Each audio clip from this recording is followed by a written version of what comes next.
バズっちゃったか。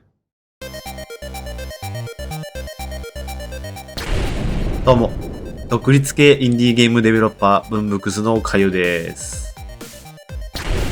ゆなちです。カップルでゲームを作っています。今回、ブンブクスが制作したホラーゲーム、暗示が Steam にて発売決定しました。まだウィッシュリストに入れてない？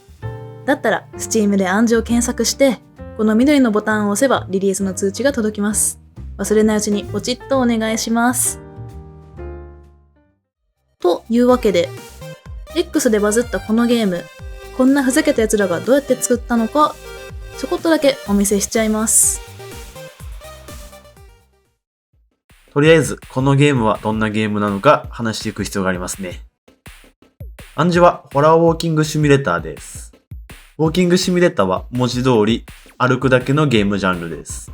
まあ、お散歩と何ら変わりはありません。そこにホラー要素がくっついてるんですよね。歩くこと以外のアクションはありません。キャラクターがジャンプしたり、パンチしたり、犬が花火を加えて暴れ回るなんてこともありません。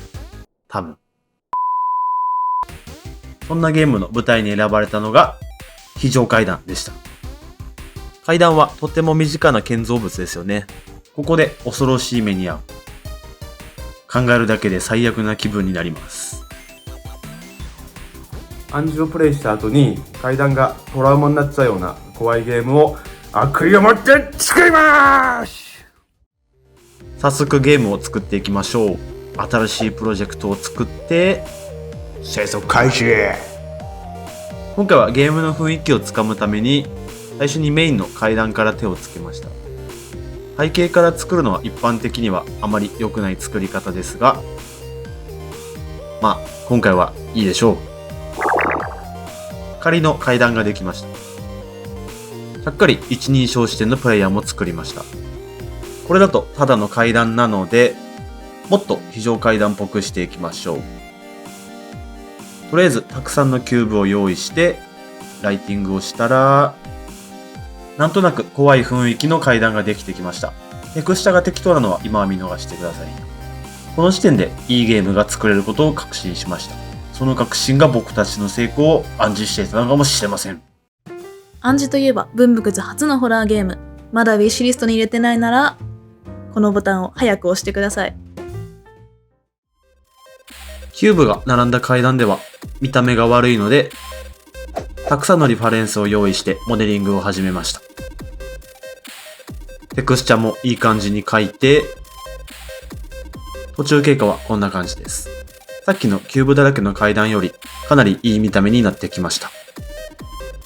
もっと詳しい作り方が知りたいと思ったら、制作中のこだわりポイントを解説した動画も投稿するので、チャンネル登録して新しい動画を待っててもらえると嬉しいです。じゃあ次はプレイヤーの動作をもっとリアルにしていきます。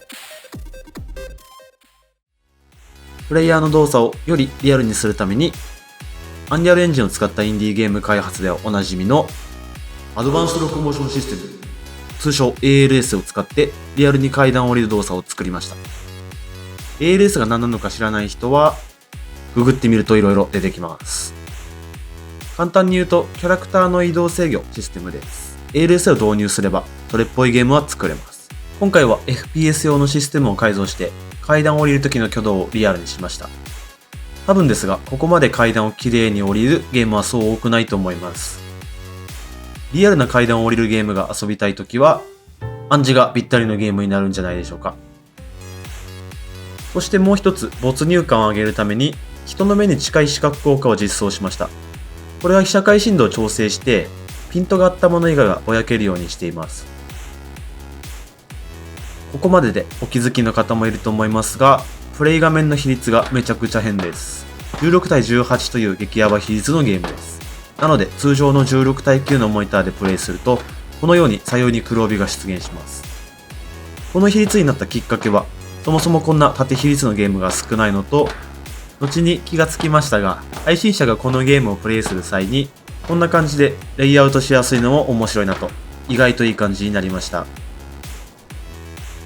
今回の動画はここまでです。暗示が発売した後に恐怖演出やお化けの制作過程を皆さんにお見せしたいと思っているので、次回の動画もお見逃しなく。そしてここで文福図からお知らせ。今回話題となったこの暗示ですが、2024年1月28日17時に発売することが決定しました。すでにたくさんの方にウィッシュリストに入れていただき、2人ともとても嬉しいです。ぜひ文福図の初のホラー作品、楽しく遊んでくださいね。大事なお知らせも終えたので、今回は少し早めのお開きにしましょう。今回もご視聴ありがとうございました。ぜひチャンネル登録&高評価よろしくお願いします。コメントもお待ちしております。では、暗示の発売をお楽しみに。バイババイバーイ。